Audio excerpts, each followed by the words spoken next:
एकमात्र उपाय है। यदि आप भजन नहीं करते तो आप दिमाग में लिख लीजिए, चाहे अपनी नित्य डायरी में लिख लीजिए। आप एक बात पर विश्वास कर लीजिए कि आपको कोई भी सुखी नहीं कर सकता। यदि आपको कोई सुखी कर सकता है तो आप हैं। बिल्कुल घनीभूत अर्थात ठोस बात है, इसे समझ लेना। यदि आप अपने विचार के द्वारा, विवेक के द्वारा अधर्माचरणों का त्याग करके धर्म पूर्वक जीवन व्यतीत करते हुए भगवान नाम जप करते हैं, कर्म के अनुसार जब देह रचा गया तो उसमें जो प्रारब्ध दुख सुख का है वो तो आएगा, पर आपको परास्त नहीं कर पाएगा। और आगे आपके लिए महासुख है जो दुख और सुख दोनों से परे है।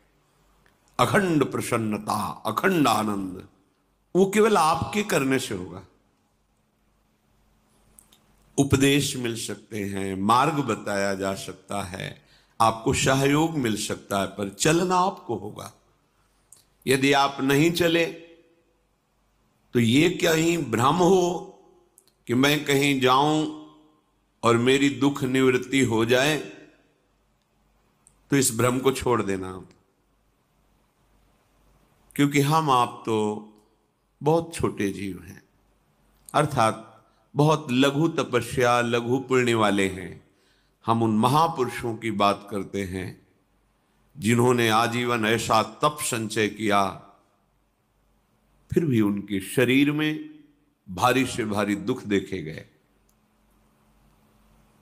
ये दुख और सुख एक भ्रमात्मक इंद्रजाल है माया का, ना दुख है न सुख है। जैसे जो सपने सिर काटे कोई, बिन जागे दुख दूर न होई। ऐसे स्वप्न में तुम चक्रवर्ती सम्राट बन जाओ तो जगने पर तुम थोड़ी रहोगे, तुम जो हो वही होगे। हम भगवान के चिदानंद अंश हैं। ये भूल कर हम अपने को स्त्री पुरुष, अच्छा बुरा, धनी निर्धन, दुखी सुखी आदि आदि बहुत सा प्रपंच है, इसे हम अपने दिमाग में बैठा लिया है। जब तक आप ये प्रपंच नहीं छोड़ोगे तब तक आपको सुखी कोई कर ही नहीं सकता, क्योंकि दुखालयम नाशवान संसार का तो तुमने अस्तित्व रखा है। अगर ये किसी के दूर करने से होता तो स्वयं जगत गुरु परब्रह्म परमात्म तत्व भगवान श्री कृष्ण सामने हैं और अर्जुन को कह रहे हैं, मात्रा स्पर्शास्तु कौन्तेय शीतोष्ण सुख दुखदा आगमा पाइनो अनित्यास्तास्तितिक्षस्व भारत। हे भारत, हे अर्जुन, ये आने जाने वाले अनुकूलता प्रतिकूलता, गर्मी शीतलता, अर्थात काम क्रोध लोभ मोह मद मत्सर अपमान निंदा, ये सब ताप पहुंचाते हैं। अनुकूलता सम्मान यश कीर्ति धन वैभव, मानी हुई मान्यता, ये सब शीतलता पहुंचाते हैं। ये उष्णता और शीतलता, अनुकूलता और प्रतिकूलता आने जाने वाले हैं। भगवान ये नहीं कह रहे मैं मिटा दूंगा, कह रहे तास तितिक्षस्व भारत। हे अर्जुन, ये तुम्हें सहना होगा। यदि तुम इसे सह गए तो तुम्हारे हृदय में ऐसी स्थिति प्रकट हो जाएगी कि फिर ये स्पर्श भी नहीं कर पाएंगे। सहने से तुम्हारी भक्ति बढ़ेगी, तुम्हारा चिंतन बढ़ेगा, तुम्हारा स्मरण बढ़ेगा, सत्य वस्तु के लिए, सत्य तत्व के लिए तुम सुखी हो जाओगे। बिल्कुल खुली बात। आडंबर नाटक पाखंड इसकी जरूरत नहीं है।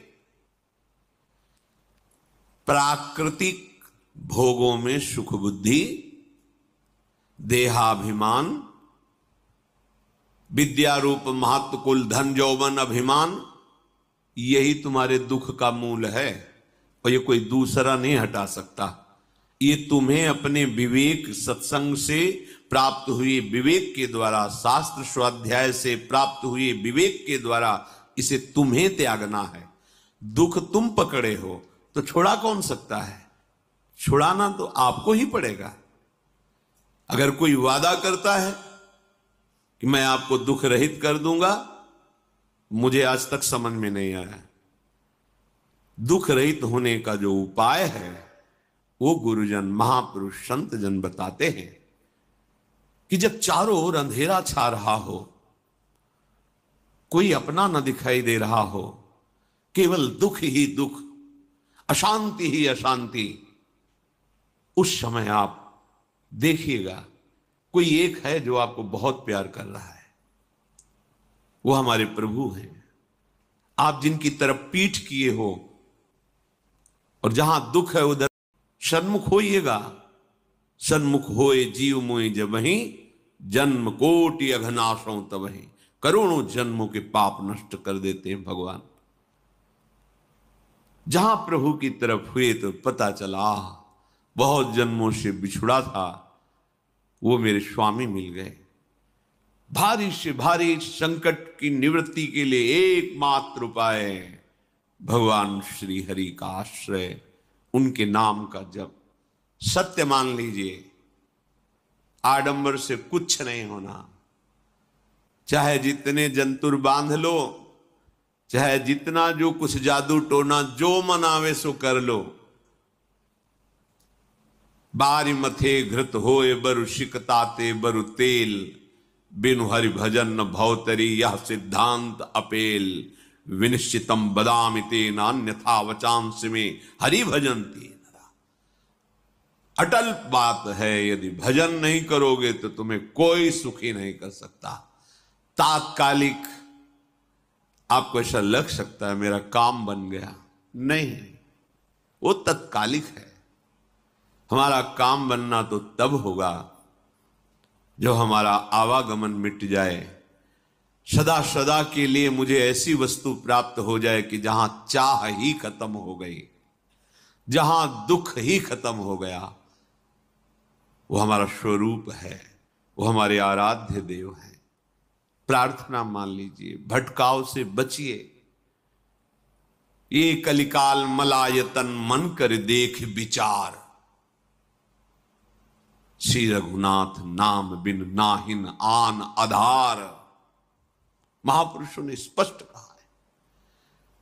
ये मलायतन मल का आगार है। मल माने कामना, नाना प्रकार की वासना, भ्रष्ट आचरण, छल कपट, दंभ पाखंड, बोलबाला, इसका एकमात्र श्री भगवान का नाम आधार है। जो चाहत है नित्य सुख अरु मन को विश्राम, तो हित ध्रुव हित सो भजत रो पल पल श्यामा श्याम श्यामा श्याम श्यामा श्याम। यदि सच्चिदानंद शाश्वत सुख चाहते हो, जहां से कभी हटना ना पड़े, केवल सुख ही सुख है, आनंद ही आनंद है, और मन का विश्राम चाहते हो कि भाग दौड़ मन की मिट जाए, तो बस प्रेम से बोलते रहो श्यामा श्याम श्यामा श्याम, राधे श्याम, राधा राधा राधा वल्लभ। ये बड़ी शोध करके महापुरुषों ने बात कही है। यदि आप भजन नहीं करते तो आप दिमाग में लिख लीजिए, चाहे अपनी नित्य डायरी में लिख लीजिए, जो आप दिनचर्या लिखते हैं। आपको कहीं भी कभी भी कोई भी सुखी नहीं कर सकता। गांठ बांध लीजिए, भटकने की जरूरत नहीं है। और यदि नाम जप करने लगे, धर्माचरण करने लगे, तो तुम आशीर्वाद देने वाले बन जाओगे। सातरति सातरति सा लोकांतारयति। ध्यान दीजिए, वो तर जाता है, वह तर जाता है, वो लोकों को तार देता है। जब पृथ्वी में भयंकर पापाचरण की वृद्धि हुई, असुरों के द्वारा प्रेरित होकर के जहां भी धर्माचरण, नाम कीर्तन, यज्ञ, हवन, होम, ऋषि मुनि विध्वंस कर दो, क्या हुआ? कोई दूसरा दिखाई दिया क्या? नहीं, किसी की सामर्थ्य नहीं थी।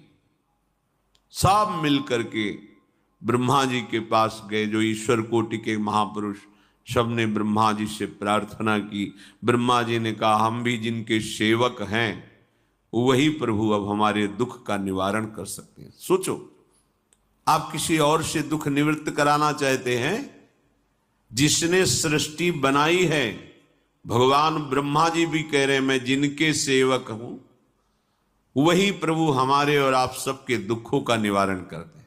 तो आपको समझ में नहीं आ रहा कि एकमात्र भगवान श्री हरि ही हमारे दुख का निवारण कर सकते हैं। हमें कहीं भागने दौड़ने की जरूरत नहीं है। साधु समागम इसलिए किया जाता है कि हृदय पवित्र हो जाए, पवित्र हृदय की पहचान बुद्धि में विवेक का प्रादुर्भाव हो जाए और विवेक से मोह का नाश